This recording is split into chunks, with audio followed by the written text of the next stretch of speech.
Ja, hallo. Es gibt sehr viele Sachen hier in Köln, die kennt man meist nur vom Namen her. Ja, okay, am Dom war wahrscheinlich schon jeder, aber wer kennt denn zum Beispiel die Himmelssäule? Wer kennt denn zum Beispiel das Brauhaus in der Salzias? Und darüber hinaus, wer kennt denn die Geschichte dazu? Und das ist das, was wir in unserer Serie Monumente, Kultur und Personen Ihnen näher bringen wollen. Hallo, schön, dass Sie wieder dabei sind zu einer neuen Folge von Monumente, Kultur und Personen. Das, was Sie da noch im Hintergrund sehen, das ist der erzbischöfliche Wohnsitz in der Kardinal-Fring-Straße vom Herrn Wölki. Kardinal Frings und Kardinal Wölki haben eine Sache gemeinsam. Die waren beides Erzbischöfe von Köln, beziehungsweise der eine war, der andere ist. So, und unweit dessen ist das Monument, zu dem ich Sie heute führen möchte. Ein Monument, an dem man schon oft vorbeigekommen ist, wo man sich vielleicht das ein oder andere Mal gefragt hat, was soll mir dieses Monument sagen? Und zwar ist das ein Monument, das zwei Frauen darstellt. Und zwar sind das, wenn ich mich jetzt nicht täusche, Edith und Rosa. Edith war die jüngste aus ihrer Familie. Edith war Philosophin und von Geburt aus her eigentlich Jüdin. Aber das hat sich später im Verlauf geändert. Genauso wie ihre ältere Schwester, die ich eben erwähnte, die Rosa.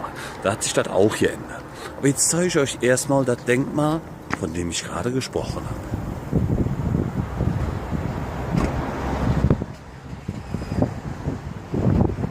Wie gesagt, Edith war die jüngste einer 11-köpfigen Familie, die jüdisch-orthodoxen Glaubens war. Ihre Mutter, die hat die Kinder damit ernährt, indem sie den familieneigenen Holzbetrieb weiterführte und ihren Kindern somit eine gute Ausbildung verschuf. Somit hat Edith es auch irgendwann dann geschafft, ein Abitur zu machen und hat dann später auch promoviert, aber da komme ich gleich zu.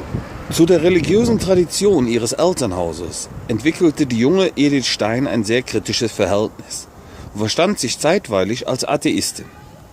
Sie hatte ein Lehramt, belegte die Fächer Psychologie, Philosophie, Geschichte und Germanistik. Eine Qualifikation für den Beruf des Hochschullehrers an einer wissenschaftlichen Fakultät blieb ihr jedoch in 4 Versuchen versagt.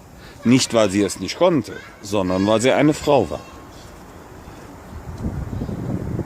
Edith Stein ist in Breslau geboren gewesen und hat später in der Domstadt Speyer ab 1923 als Lehrerin bei den Dominikanerinnen gearbeitet. Die Zeit des Nationalsozialismus begann und die ersten Boykottaufrufe gegen Juden wurden laut. Edith Stein reagierte sofort und schrieb an den damaligen Papst Pius VI.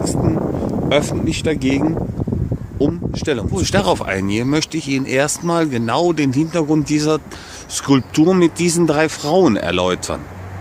Und zwar, was wir dort sehen, fangen wir in der Mitte an. Das ist die zwiegespaltete Edith Stein. Das, was ich gerade erwähnte. Zum einen trat sie später zum Katholizismus über und zum anderen blieb sie trotzdem ihrem jüdischen Ursprungsglauben zugetan, sprich verbunden. Und das ist das, was wir hier sehen. Zum einen die Nonne Edith Stein und zum anderen die Jüdin Edith Stein. Und das, was ich vorhin sagte mit der Nazizeit, findet sich hier wieder. All diese langen Fußspuren bis hin, da komme ich gleich auch noch zu, zum KZ. Doch zuerst einmal zu dem, was Edith Stein an Papst Pius VI. Geschrieben hat. Alles, was geschehen ist und noch täglich geschieht, geschieht von einer Regierung aus, die sich christlich nennt. Seit Wochen warten und hoffen nicht nur die Juden, sondern tausende treuer Katholiken in Deutschland und ich denke in der ganzen Welt darauf, dass die Kirche Christi ihre Stimme erhebe, um diesem Missbrauch des Namens Christi Einhalt zu tun. Wir alle, die treue Kinder der Kirche sind und die Verhältnisse in Deutschland mit offenen Augen betrachten, fürchten das Schlimmste für das Ansehen der Kirche, wenn das Schweigen noch länger hält. Eine Antwort vom Papst erhielt sie nie. 1933 trat sie in den Kölner Karmelorden Maria vom Frieden ein, nahm den Namen Theresia Benedicta a Cruce oder, auf gut Deutsch gesagt, Theresia Benedikte vom Kreuz an. Ihre ältere Schwester Rosa, mit der sie am engsten verbunden war, ließ sich wenig später ebenfalls taufen. Als es für die Juden in Deutschland zu gefährlich wurde, reisten Edith und Rosa Stein in die Niederlande. Obwohl sie beide schon seit Jahren katholischen Glaubens waren, wurden sie zusammen mit Hunderten weiteren konvertierten Juden von der Gestapo verhaftet. Die Verhaftung der beiden Schwestern konnte nicht verhindert werden. Eine mögliche Flucht in die Schweiz war wohl zu spät in Betracht gezogen worden. Und so wurden sie am 2. August 1942 abgeholt, verbrachten 5 Tage im Lager Westerbork, um schließlich am 7. August mit Zügen der Reichsbahn in das Lager Auschwitz-Birkenau transportiert zu werden. Hier überlebten sie nur 2 Tage. Am 9. August sterben Edith und Rosa Stein in den Gaskammern von Auschwitz. In Vorhersehung ihres Todes hatte Edith Stein schon 1939, dem Beginn des Zweiten Weltkriegs, ihr Testament verfasst. Hierin bittet sie vor allem für ihren Orden, aber auch schon für die Rettung Deutschlands und den Frieden der Welt sowie vieler Angehörigen. Im Testament wird auch die Abwendung vom jüdischen Glauben sehr viel klarer.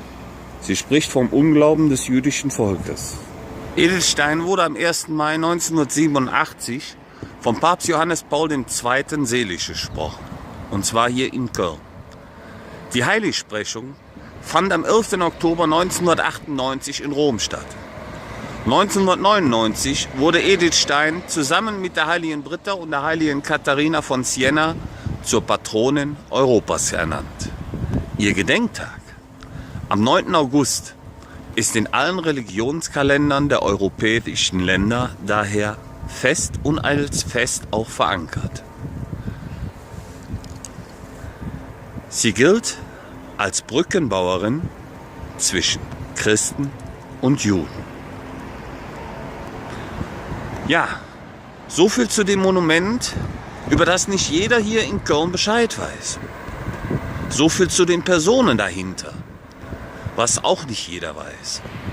Ich hoffe, Sie hatten heute Spaß, haben ein bisschen was dazugelernt und ich hoffe auch, ich sehe Sie bald wieder, wenn es heißt Monumente, Kultur und Personen.